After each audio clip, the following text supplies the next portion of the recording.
and I felt a gush. So my water had broken. So I knew at this point there was no turning back. This baby was coming. And they had said to me, if your baby arrives in the ambulance, we will deliver the baby and we will take them and put them on your chest. So I thought, oh my gosh, I don't want to have my baby in an ambulance without my husband, my rock, by my side. Welcome to The Rainbow Connection. This podcast was designed for mothers who are finding their way through life after loss. Whether you're grieving, trying to conceive again, newly pregnant, or holding hope in your heart for what's to come, this space is for you. Each week you'll hear real and tender stories of love, heartbreak, healing, and the babies who continue to shape us. I'm your host, Kristen Mundy, a mother, doula, and a woman who's walked this path too. May these conversations remind you that you are not alone, that your baby is never forgotten, and that hope and grief can live here together.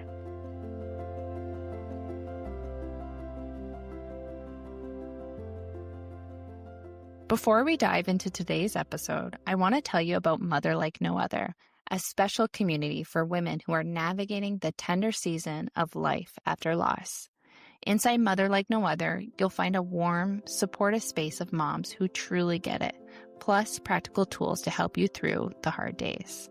You'll have access to a private online community where you can connect with me, an experienced doula, and other moms navigating the same journey.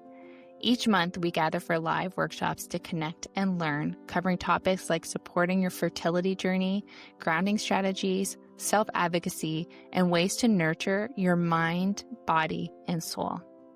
We also bring in guest speakers to share their expertise and inspiration. The best part? It's only $22 a month. No long-term commitment, just real support when you need it most.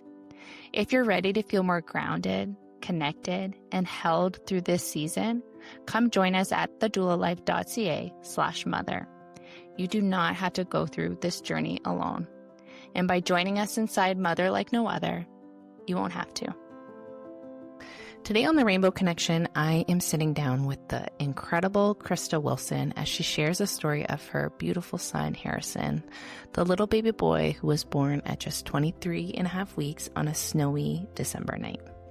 Krista walks us through the whirlwind of her preterm labor, the harrowing ambulance ride down the snowy mountains from Whistler, BC, if you know it, you know it, and the brief but precious moments she was able to spend with him in the NICU before having to say goodbye.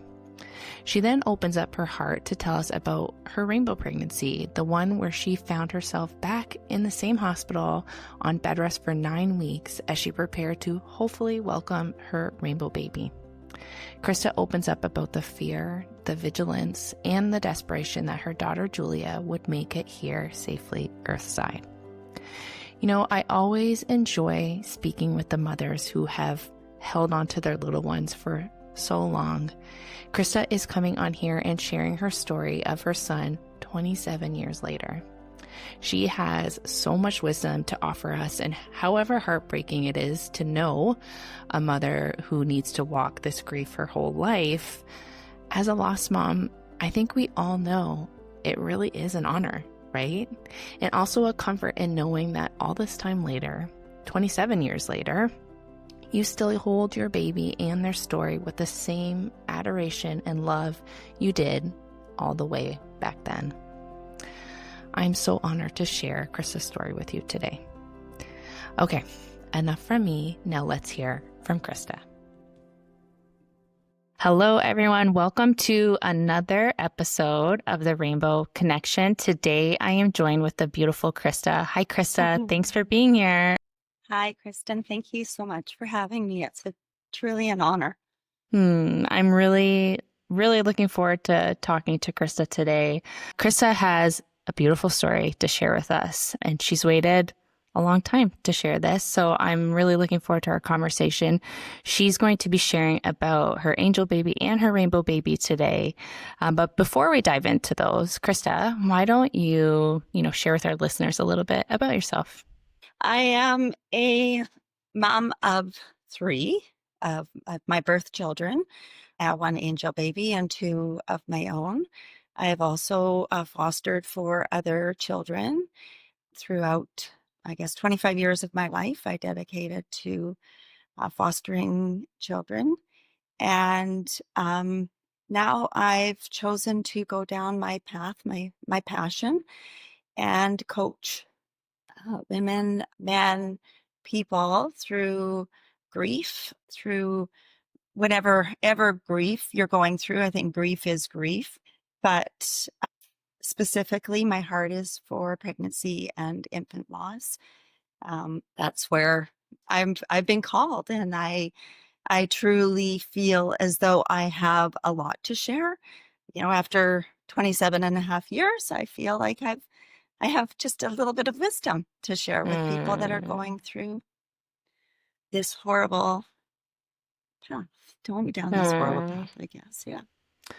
I'm sure you are a beacon of wisdom, and I'm hoping that we can, dive into that wisdom a little bit at the end of the episode. But we would love to hear about your journey.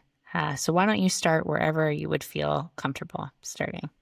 Well, I found out I was pregnant. It was August of 1997, back in the 1900s.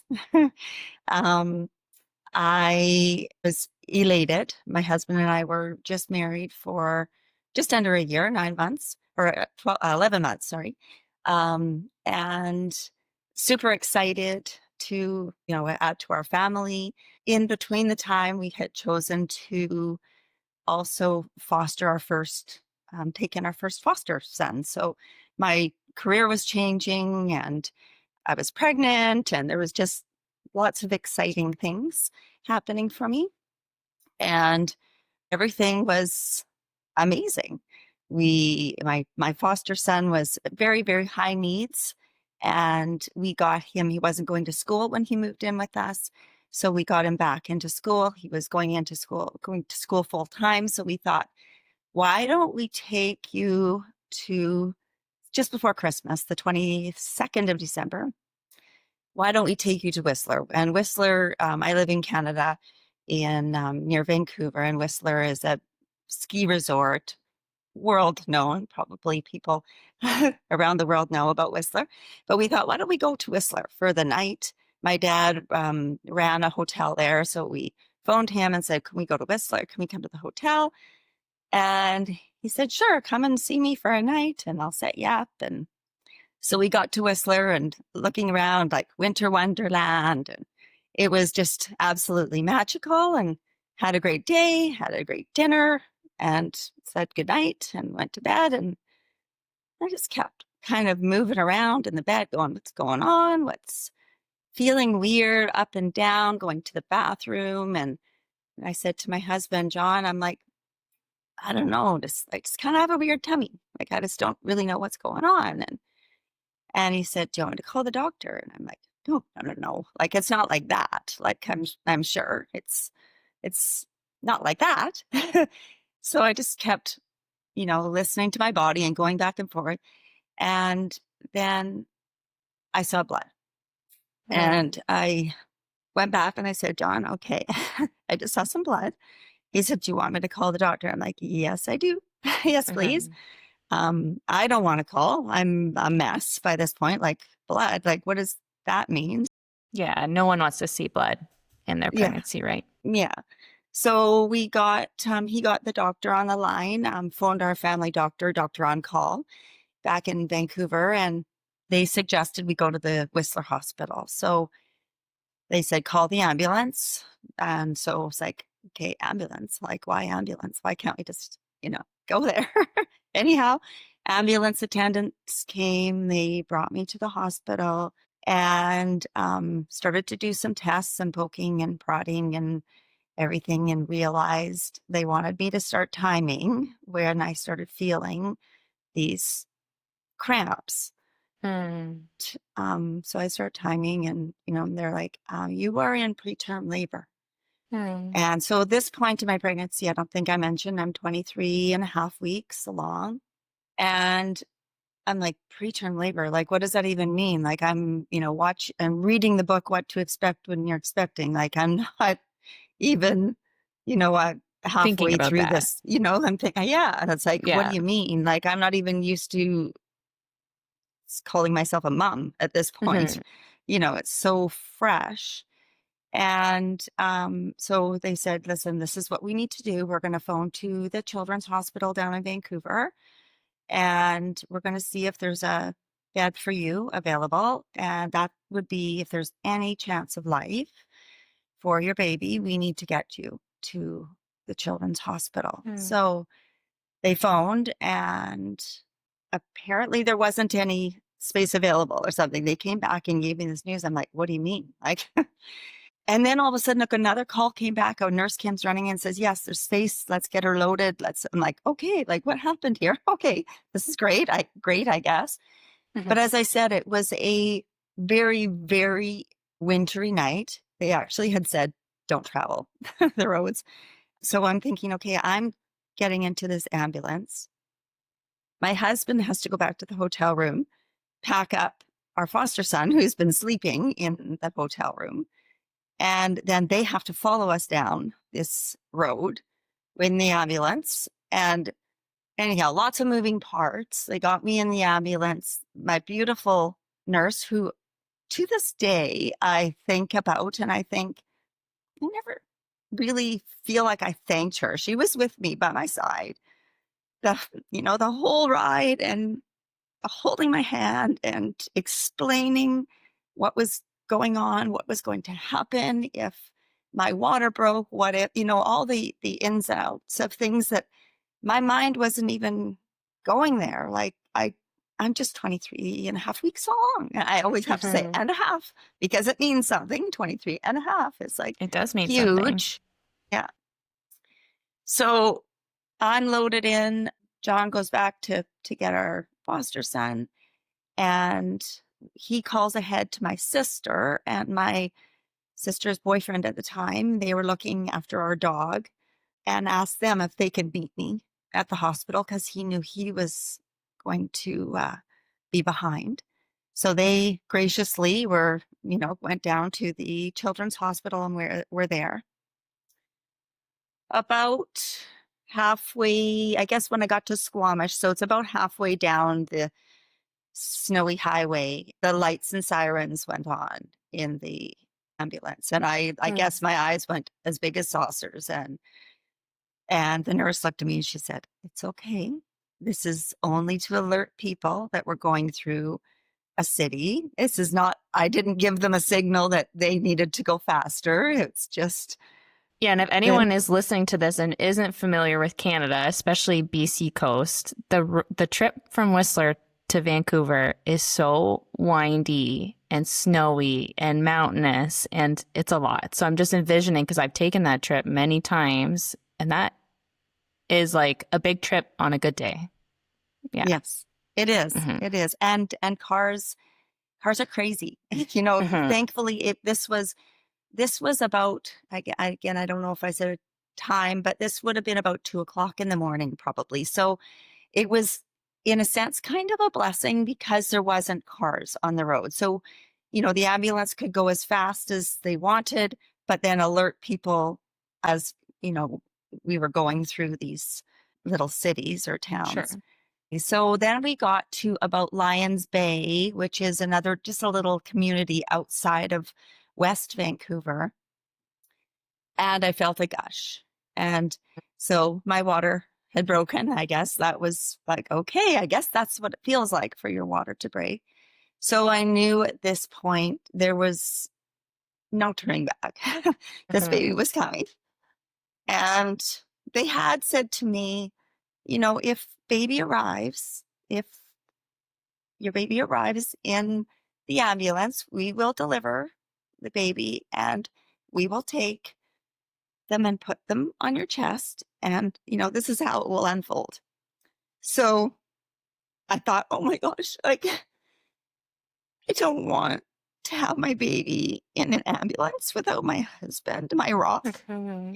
by my side. That's where my mind went at that point, that I just felt alone, although this beautiful nurse was by my side. So fortunately, that did not happen. We got I guess the sirens were on now for the duration of the trip, because not because of me, but because now we were going now through the city. Mm-hmm. So I want to say that was probably about, I don't know, maybe 45 minutes. I'm trying to time it now. I would never know the time going through it. Felt like an eternity. Got to the hospital. My sister had met us there. She was standing by the ambulance. And at that point, I was actually feeling pretty good, as much as I was saying, because they had given me morphine, I think, something to, I don't know, I think it was morphine, something to, kind of bring me to a different level. And my sister was crying, and I looked at her and I'm like, why are you so upset? Like, I just was in this like other world of, Sure. yeah, like, Well, and you had made it shock. you made it to the hospital. That was like, okay, step one. Let's just make it there, right? Yes. Yes. Mm-hmm. So we got there. They unloaded me, got me into the, I guess, delivery room. I don't know where I was. And then this, presence of a man, he was a doctor from South Africa, and he came in and he just was like very kind. You could see how kind he was. He's very blunt, very business, And he said, now, next contraction, you must push. So I'm like, oh my gosh, like, okay. And so I felt this contraction come on. I went to push and I just went, oh my, like it hurt so bad. I just like stopped, and he said, if you want any chance of survival, you must push. We must get this baby out. And I'm like, okay, okay. So, of course, you're terrified. Is your husband and your sister with you at this point? Sorry, yes. Yes, my husband had arrived. A lot of commotion, and a lot of commotion was happening. There was, of course, as a baby's being born, there's nurses, doctors, trays, sterile, you must push. And then there was, I think even over on the side, there was more commotion. I looked over, my sister had fainted. It was like, okay, what's going on here? Like, anyhow, I gave it one, I want to say one good push. My little baby, Harrison, was born thumb first. That's probably a term for it. I don't know. Breech. Your baby was breech. Breech. So he came out there. He looked like he was black. He was very translucent, but so beautiful. The vision that I first saw. But of course, they wrapped him and, whisked him away. I didn't get the opportunity to see him. My mind is kind of a blur from sort of that point on, from how long it was that I went from there. When did I go see him? I think they took him to the children's, I shouldn't say I think, I know they took him to the NICU in the children's hospital. They had to get him, I guess, somewhat stable. And they admitted me into women's hospital. So at the time, women's hospital and children's hospital, they were joined by the basement, but it wasn't an area that I could stay with him and have all the machines, him in the machines, and I could have a bed. It was two separate locations. So, and I had to, make the trek from my room all the way down, and then make up, like, I want to say almost an appointment to go down to see my baby. And so they let me know that when it was time, I could go to see him. And walking in, doing, wash, wash, wash, wash, wash, wash, all the way up, down, hat, everything to be able to walk into this sterile area to go and see Harrison. And I remember seeing him just in this, I guess, incubator.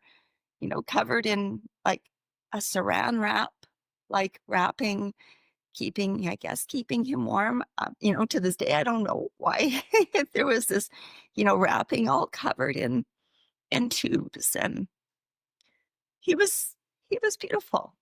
But I said, talk to him, please. Like, he hasn't heard your voice. That's all he's used to, is hearing your voice. He need, talk to him as you would have inside of you. And I tried, and I was not used to calling myself mom. It was weird. It was that moment where I was like, Mommy's here. And I went like, who's Mommy? Did you know he was going to be a boy? No. So that's another big thing. You didn't know who this little human was either, right? No. And we had talked about names prior to him being born. And after, John said, okay, they said, did you think of a name? And he said, Harrison is what we had named. And then when they wrote it down, and then that was my maiden name. And he, said Harrison, and then they wrote it down. And then I looked at John. I said, I don't know if I like that name anymore.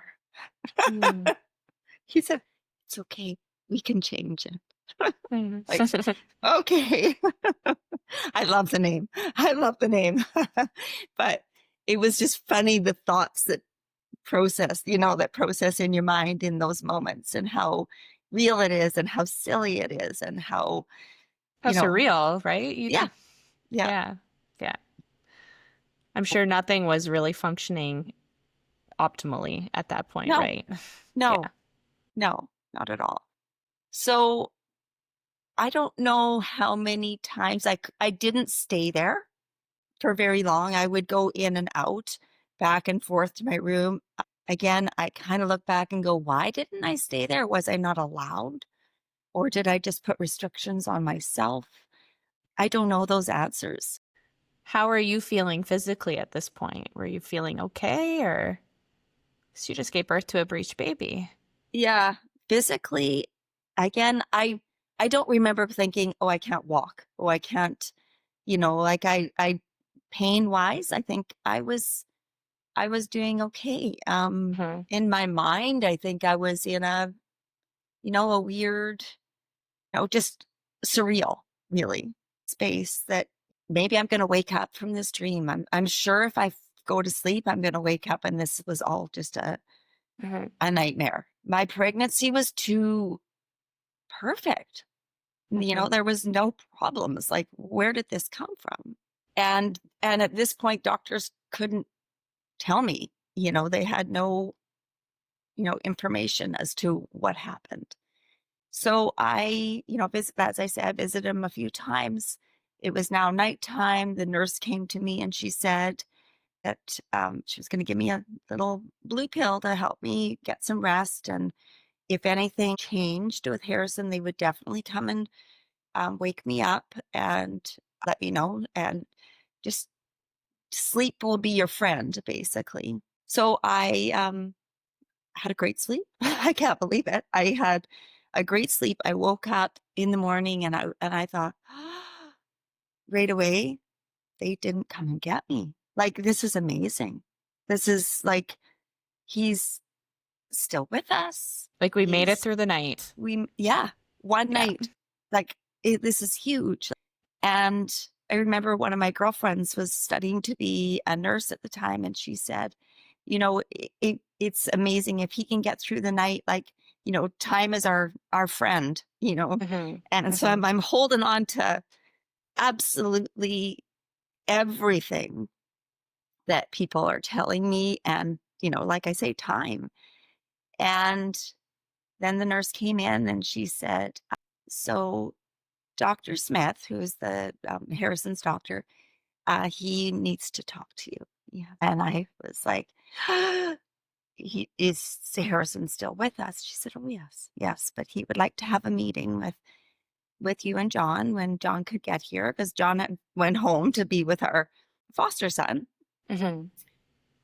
So I called John, and John came down, and we went down to the NICU and went in to see Dr. Smith, and he said, so it's basically machines that are keeping you personal. So it's up to you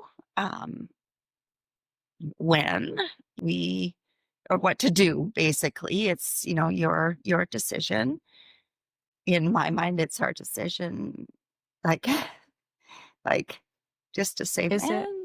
Yeah. exactly. Is it? Is it our decision? Yeah. Yeah.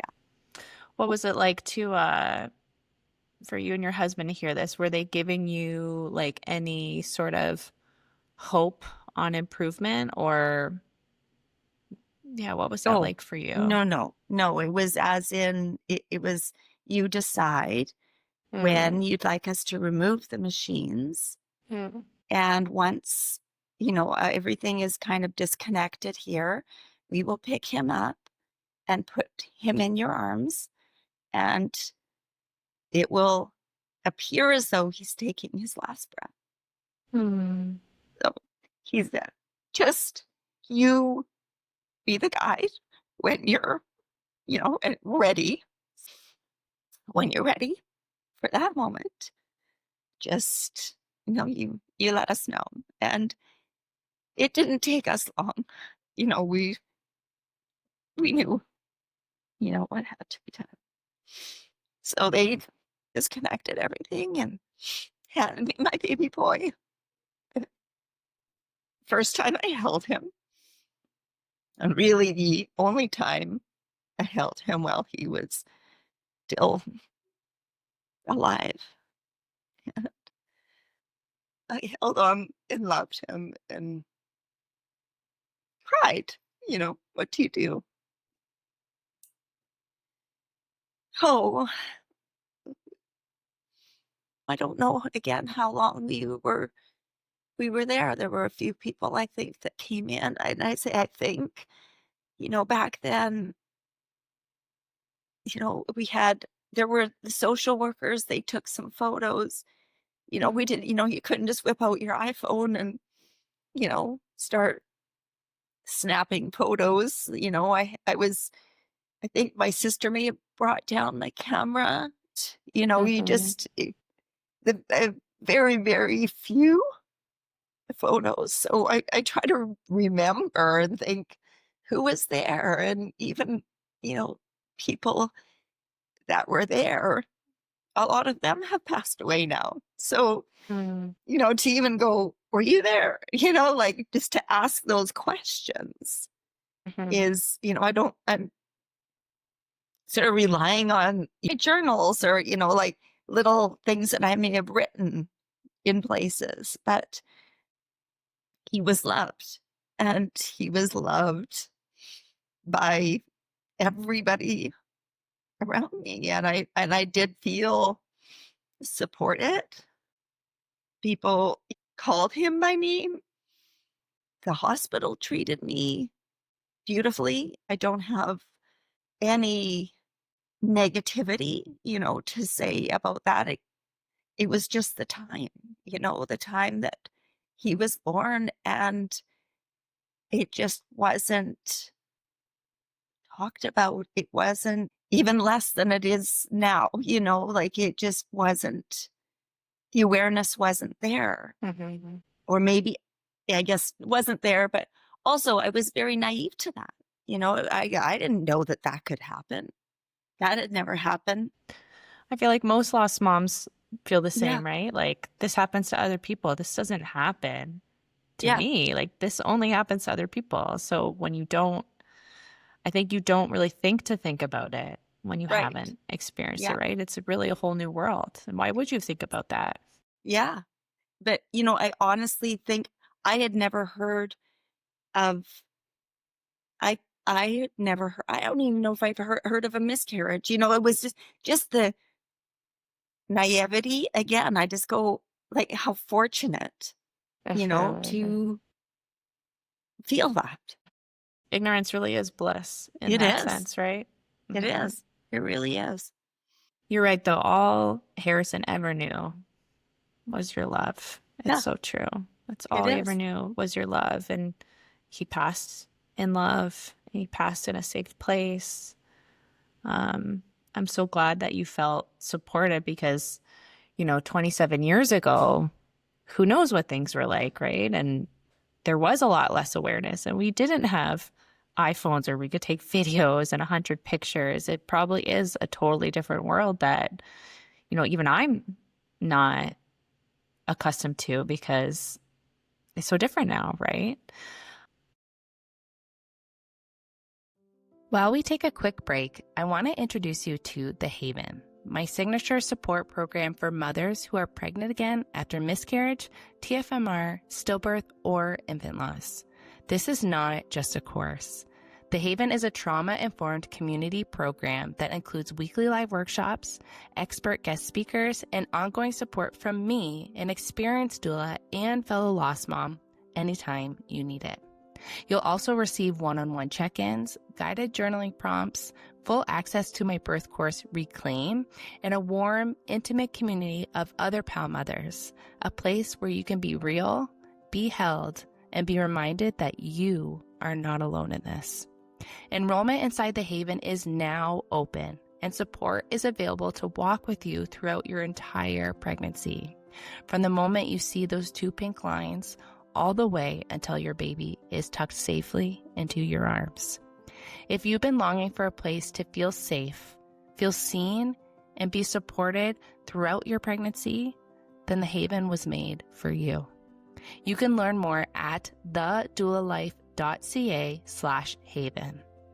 Inside the Haven, your baby is remembered, your voice is honored, and you are fully supported every step of the way.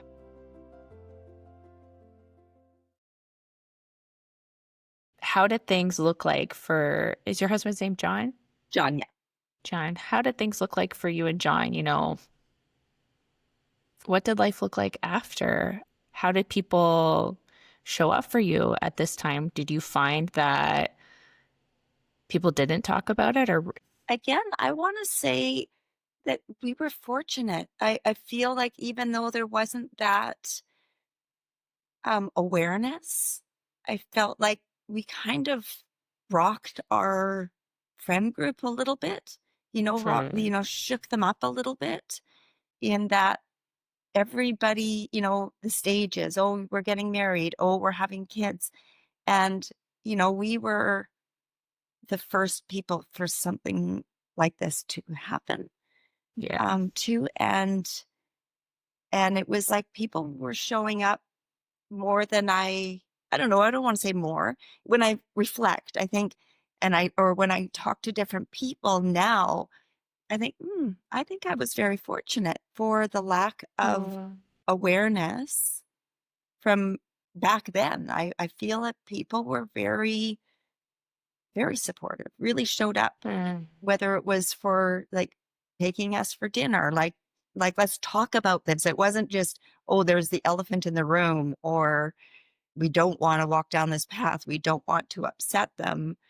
I really felt like we were surrounded by love and supportive people. That's so beautiful. Yeah.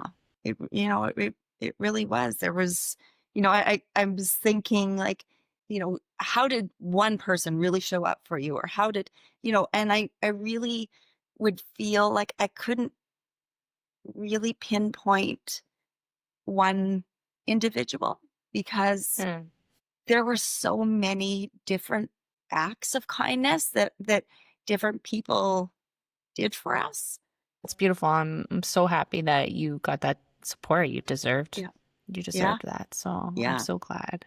Yeah. What about you and John? What did life look like, for you and John? Obviously, this was not something you foresaw happening. How did you guys manage through that together? We're like high school sweethearts, and we laugh a lot. We're silly. We're, as we still kind of feel like, our relationship is somewhat high school. Very I love that immature. though. Yeah, very immature. It's like, and I think that that's what really strengthened our relationship. A relationship, like, that's something hard. One of the biggest stressors for a couple to go through. And I really Mhm. feel he doesn't show a lot of emotion. I do. I wear my heart on Okay. my sleeve. I will answer any question anybody asks me. I will cry, whether I'm happy, sad. But with him, he's very closed. I was patient with him with his processes. And I felt the same, that he was, reciprocating that with me, that it was that he was fine, that I was a crier and I wanted to talk about it all the time, like, Mhm. so Well, you mentioned earlier that he was your rock, and it sounds like that's how he was showing up. absolutely. Yeah. And we, as I had mentioned, we had our foster son. And I, I just remember thinking, this little boy was brought into this world and was thrown away like trash. I'm sinking every bit of love into this boy that needs it. And his mother does not know what she's missing out on, Hmm. because he deserves this love. So love was my answer. Yeah, and children are such a gift, and I bet you were feeling that more than ever, right? Like Yeah. this beautiful boy, this beautiful opportunity, this beautiful Yeah. gift, and what you would have probably done to have Harrison, and then here you Yes. have this boy. Oh, Yes. yeah, I feel that with you. So, Krista, why don't you share with us, if you're comfortable, what, life looked like as a family unit? I know you said love. Love was the answer. What did that mean for you guys? Did that mean, you wanted to call in more love? Did you want to have a little bit of a break to heal? Or tell me maybe a little bit about what that meant for you. Um, yeah, well, what did it look for me? I wanted a baby, is what it looked for Mm, me. I did a few things, writing Harrison's name in the sand, like, okay, let's go for a walk with our foster son, with the dog, and, go and write Harrison's name, and, like, just some little things, little big things like mhm, that. And I just remember having a doctor's appointment post loss, and doctors still didn't know what the problem was. mm, Did I have incompetent cervix? And there was I forget, something to do with the placenta, but they did suggest that I did not have a baby get pregnant for at least 6 months. Give your okay. body some time. And all I heard was, mom, mom, mom, mom, mom, mom. Mhm, mhm. Like telling a woman that just lost her baby to wait is honestly a huge ask because Yeah. if time feels like forever when you're Yeah. wanting to bring a baby home, right? Yes. Yeah. Absolutely. Mhm. So I just pretended that I didn't hear that. And and 4 weeks later, I got pregnant. Wow. Now, what was that like finding out you were pregnant so Well, I short was after? elated. I Hmm. was like so excited, and then terrified. Hmm. I'm like, oh my gosh, okay. Now all of a sudden, there goes the naive, like, the innocence, The bliss. everything, right? Yeah, it's like, okay, I'm pregnant, but now it's like, okay, well, now there's miscarriage. There's, like, okay, now we've got to get through this. And I remember John saying, well, we should wait till like 12 weeks before we tell anybody, right? And I'm like, nope. We did that I'm last time, right? Yeah, yeah. Yeah. I'm like, if something happens, I'm going to need the same support system. It didn't matter if I was at, 23 weeks, something happened. If something happens at 6 weeks, I'm going to need this support around me. Mm-hmm. So, we announced it to everybody, and again, excitement and, everything, but still, again, the unknown. So I had my doctor's appointment, and then they said, okay, we're going to monitor you closely because we don't know what went wrong with this past pregnancy, why your body went into a preterm labor. And so we'll need to, monitor baby. And so we got to, the 12 weeks. And then I think it was an maybe 18-week, something like that, ultrasound. Everything was looking good. And then we were packed up to go away for vacation, for our summer vacation.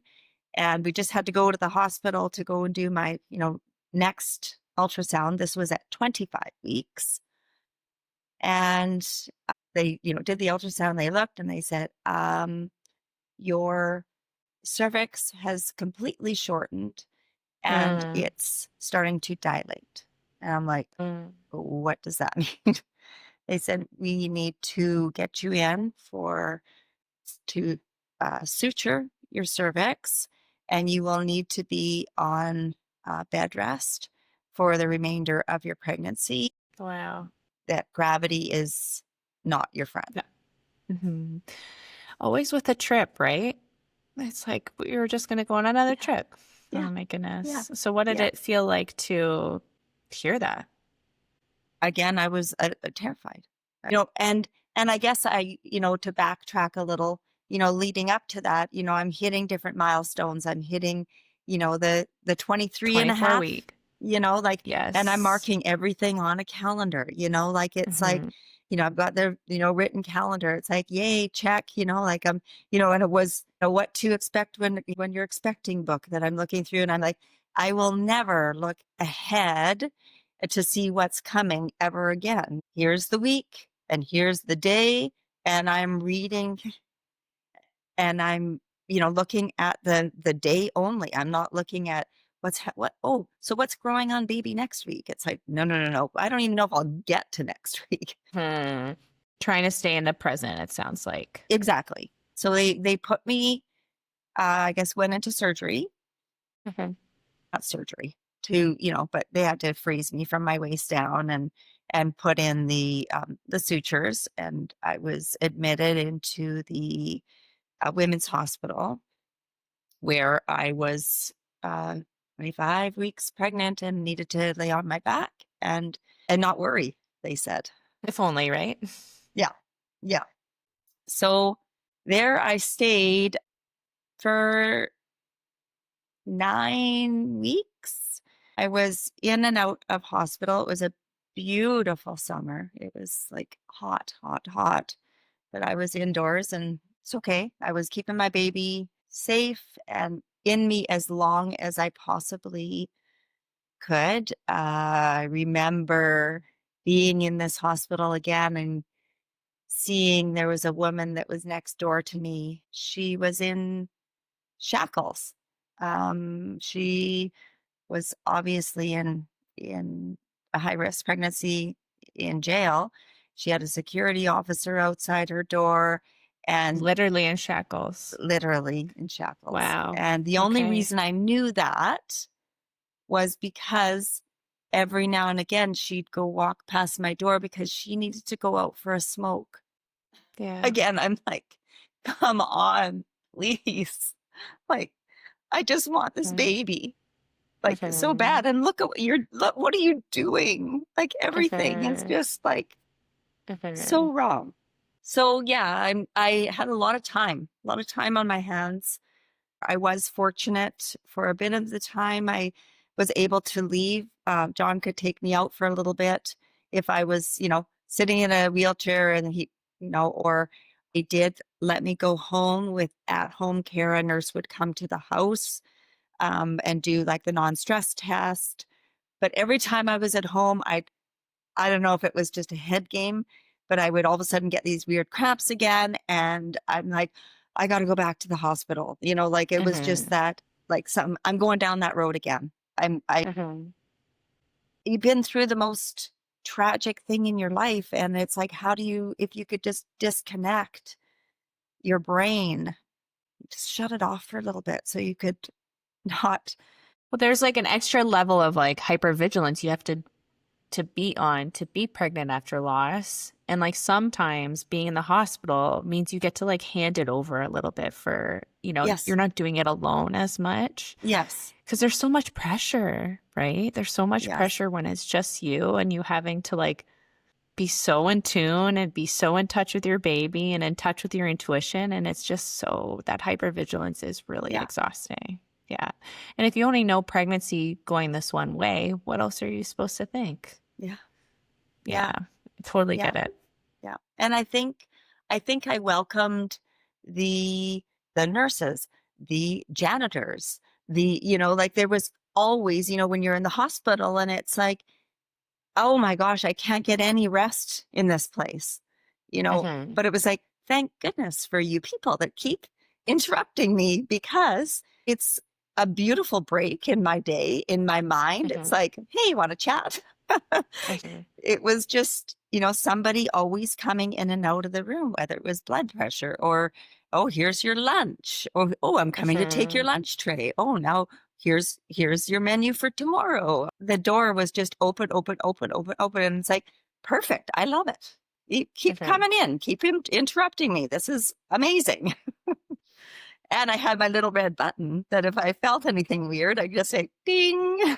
Yeah. Right? It's just such a like level of comfort and peace, right? Just knowing that if anything were to happen, I'm in the best place. Yes. Right. Yeah. Yeah. So I guess I get to 33 weeks and I noticed there's some water, and like something, wasn't blood, thankfully, but I'm noticing there's, something. And the doctors, looked and, checked and said, okay, like you've sprung a leak. So, the constant movement, I guess, of the, amniotic sac, again, maybe against the sutures. I don't know what made me spring a leak, but they said you will need to remove the sutures, because if you go into labor with these sutures in, that is not a good thing. It will, rip tear your, whatever, your cervix. So we will remove the sutures. And if you don't go into labor within, before the 7-day period, then we will have to induce you, because not only is fluid out, means bacteria can get in. Just your risk of infection might be a little bit higher. Yeah, exactly. So you knew your baby was coming in the next week. Yes. So I want to say it was probably day 5 after I sprung my leak that the doctor came to check on me, and it's my same doctor, Dr. Williams, that had delivered Harrison. He came to check on me, and I was in the bathroom, and he told me afterwards, he said, oh, I knew you were in the bathroom. I knew you were going into labor. I'm like, okay.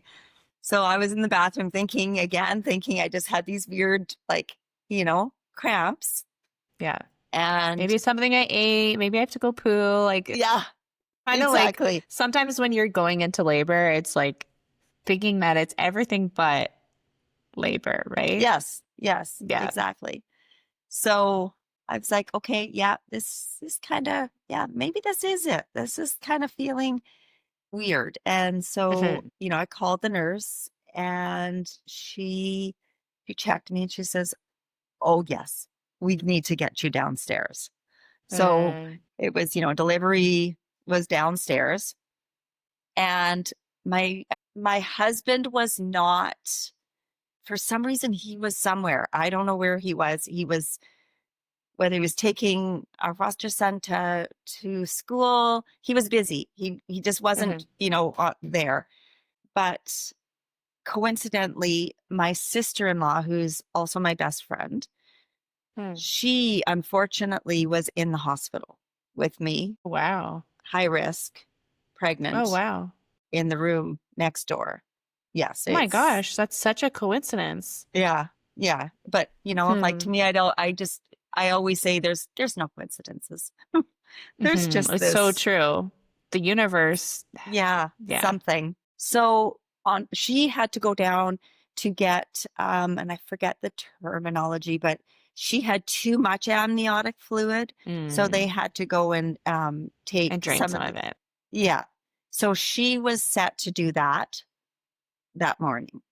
And I guess they went to her and said, sorry, you're bumped. She's going into labor. Do you want to go with her? Wow. So, next thing you know, I'm being wheeled down. She's being wheeled down. So she's coming with me into the delivery suite. And just as we get there, they say, oh, sorry, just kidding. We found a room for you. So she's now going, and I'm like, now I'm going into this room by myself. Like, where's my coach? Where's my, where's my people? Well, it's probably also like really emotional because when you were in that ambulance, you were by yourself then too, Yes. right? So it's like, wow, I'm in labor again. Yes. By myself. Yeah, exactly. Yeah. So anyhow, I get in there, and just as I'm, kind of in the bed, then all of a sudden, John comes walking in, knocking an apple or something off his elbow, just do, like it's just another day in the office. I'm like, oh my God, like if only I could be like this, I know, right? So they said, that again, the next, well, I guess they said, like here's some gas here, like I'm like, oh my God, I tried one and I just threw it across the room. I felt like I was going to throw up. I would just felt so sick from the gas. So for pain stuff, I'm like, that's okay. I got this handled. So they said, next push, like let's get this baby out and, our next contraction. And so there, I'm pushing. And then I saw Dr. Williams' face change again. And I'm like, what is going on? And he just looked and said, I can't even remember what he said, but I understood the heart rate had dropped. We need to get this baby out. Again, it was just one of those moments where I'm like, oh my God, like what is going on? Like I didn't know what was happening. Was I going down the same path? I just knew that, he had grabbed this suction and, was like going to get this baby out. I found out after that the cord had been wrapped around the neck and, he needed to kind of get in there and, be able to get there to cut it to make sure that everything was going to be okay. So, that's when that was my baby girl was born. I was absolutely terrified that she was going to be a boy. I didn't know how I would handle it if I had a boy. Yeah, I just, it was a bit of relief, I think, when they said, here's your baby girl. Julia, it's her name. But yeah, she was beautiful. 4 pounds, 13 ounces. Just a teeny little thing. Just a teeny little thing. But really, really big in comparison to Harrison's 1.5 pounds. Yeah. And she was beautiful. They had to wrap her in really lots of layers of blankets to keep her warm. They did put her in my arms. So I did have that moment, not a really long moment because they, again, she was premature. They needed to make sure that everything was okay. And So they did take her away to it was a different nursery. It wasn't the NICU, but it was, still it was Kind of on, like an in-between. yeah. And it was on my floor this time. It was, it was in the women's hospital. So it wasn't in the children's hospital. So I was right there, not right there, but my room was down the hallway and I was able to go in and see her as often as I wanted. She was attached to some machines. She had a little shaved patch on the top of her head where they had intravenous, put in. And I like, why is it there? And they said, no, because they flail too much, the little arms. And we want to make sure that it, stuck. This is, My but gosh. yeah, yeah. So that must have been a sight to see. Oh, yeah, yeah. But also to me, I'm like, okay, my trust, I just had no reason to not trust that they were taking care of her and they knew better than I knew. I believe I was only in the hospital for one night. So again, I had to leave the hospital without my baby. There wasn't the options, to stay. And, I'm not that personality to say, well, I'm staying anyhow. You can't remove me. So I'm a rule follower. Okay, I'll come back tomorrow, and so I would go and visit her. And I remember it was like maybe 5 days in, I could feed her with a bottle. I was pumping and feeding her my milk. And I remember, I think it was about 5 days in, I was able to, they said, we think that she's strong enough that, you can try to, nurse her. So I was able to do that on about the 5th day. And it was day 7 that I was able to bring her home. Wow. Yeah. What was that like for you? Terrifying.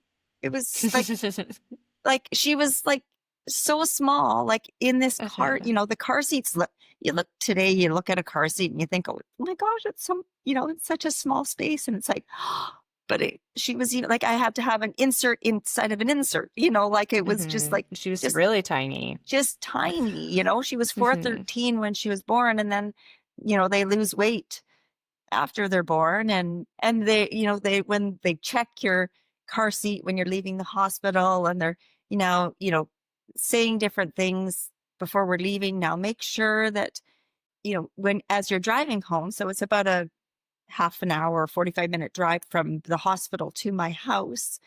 And like, make sure you're hearing the sound, hearing her making sounds in the back. And again, for some reason, my husband wasn't there when we were coming home, but my mom had traveled down to be with me. So, it was like, okay, good. She's got somebody with her. So myself and my mom, we drove home. And I remember just driving home, just going, listening, and like radio off, windows closed, like everything just, oh, was that her? Yeah, that was her. Okay.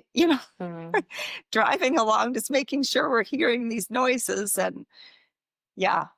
And then getting her home just was like amazing. And still in the back of my mind, knowing that Harrison is there. So Julia was born. The part of my little story with Julia that I, love is that she was conceived 4 weeks after Harrison passed. So Harrison was born on the 23rd of December and he passed on the 24th of December. So just before Christmas. Julia was born 9 months later, September 24th, almost to the minute that Harrison had passed. Wow. So I look and go, she was, 6 weeks early, but it was time. I just kind of think there was just that little piece of Harrison. Harrison was there. Harrison Totally. took care of me, took care of her. Mm-hmm. Yeah. Like you said, there's no coincidences, right? Yeah. I do. I truly, truly believe that. And I hate the everything happens for a reason when certain people say it in Mm-hmm. certain circumstances. Oh, well, everything happens Mm-hmm. for a reason.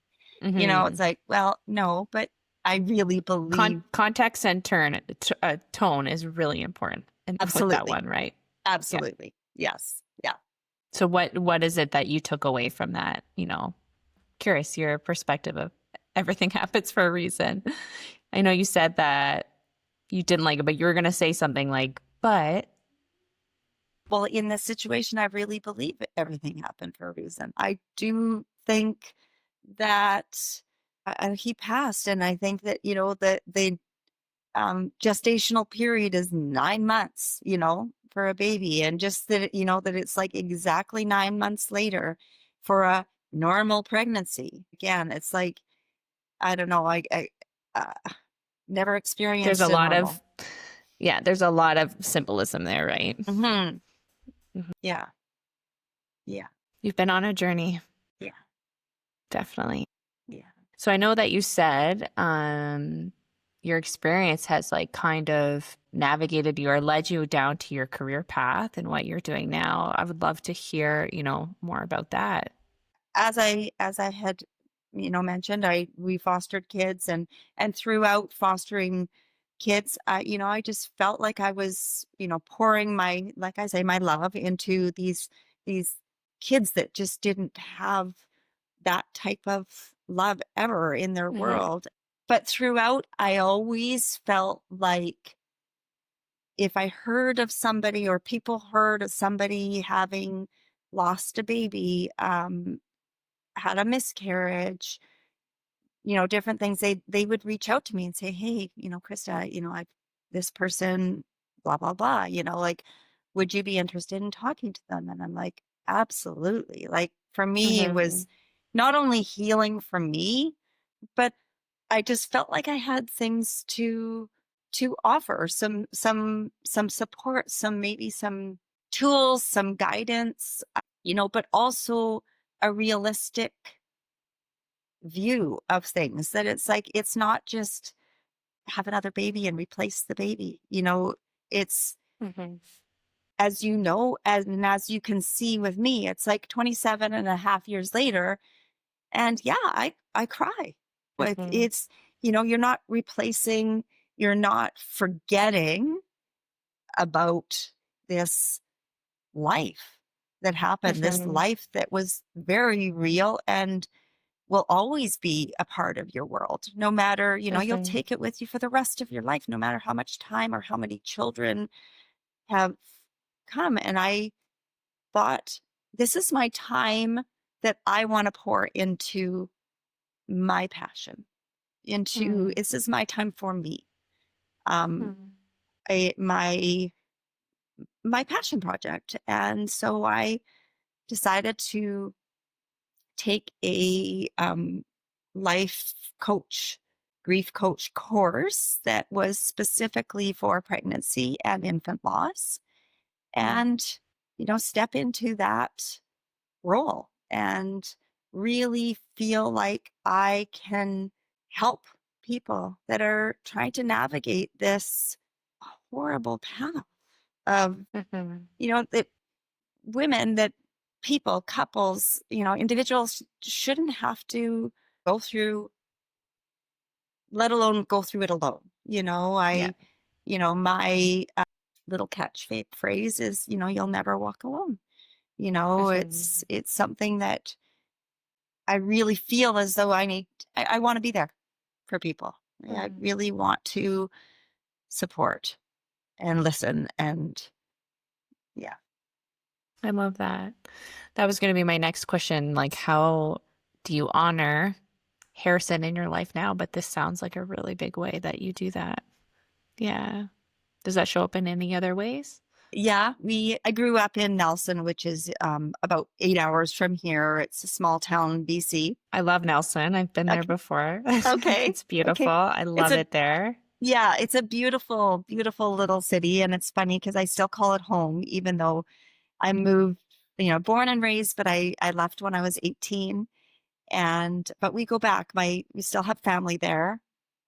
And we, outside of Nelson, we always do an annual hike. And it's to the Kokanee Glacier. So Okay. I don't know if you're familiar with that or not, but in BC, I might be without knowing the name. okay. Okay. So Mhm. in BC, there's the Kokanee Glacier, and they've got Kokanee beer, where they say the water for making the beer comes from the Kokanee Glacier. It's this glacier on the can. But we do an annual hike every year.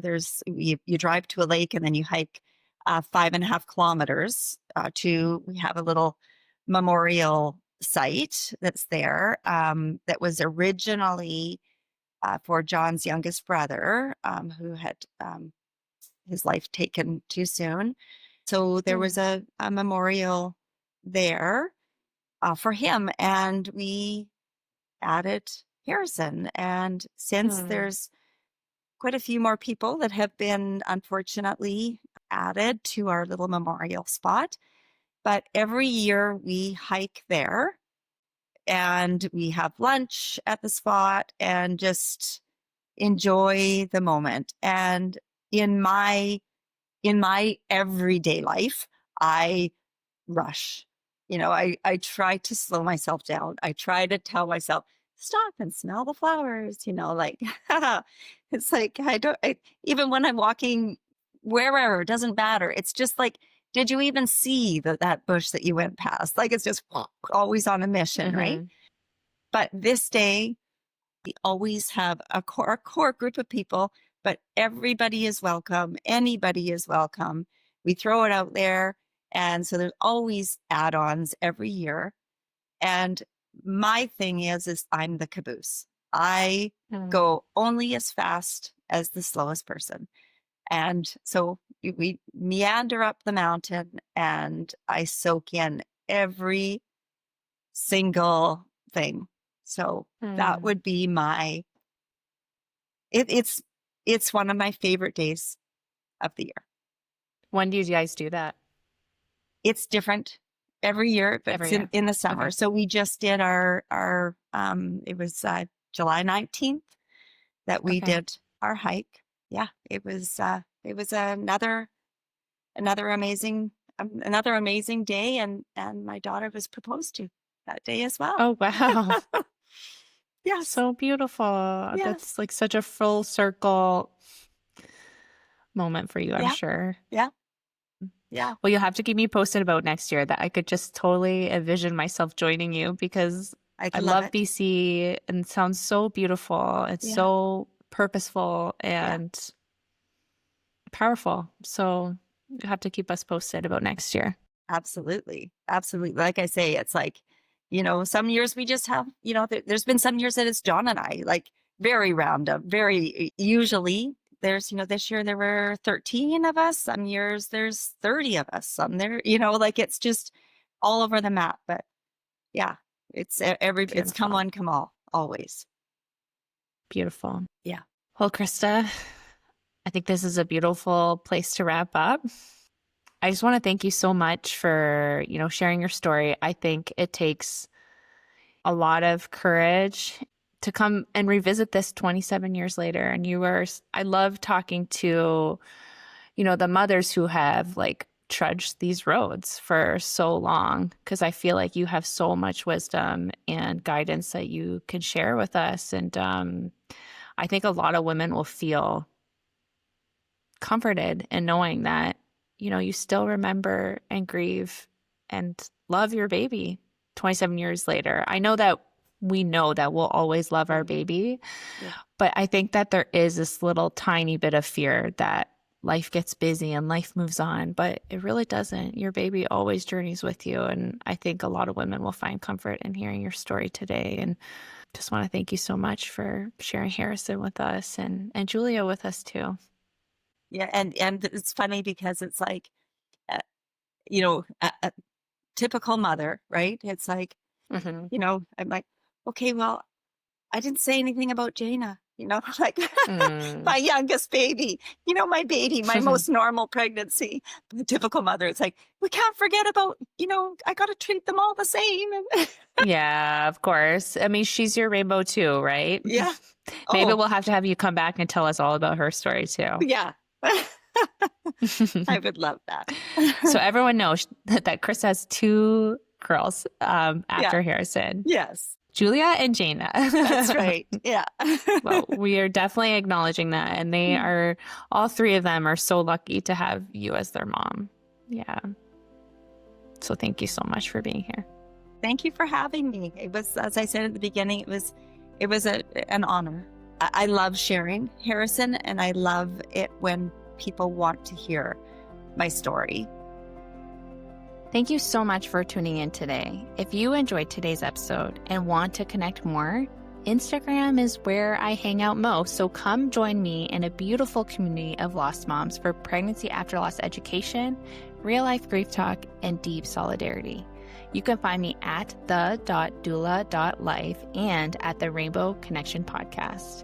And remember, you are never alone. I'll see you in the next episode.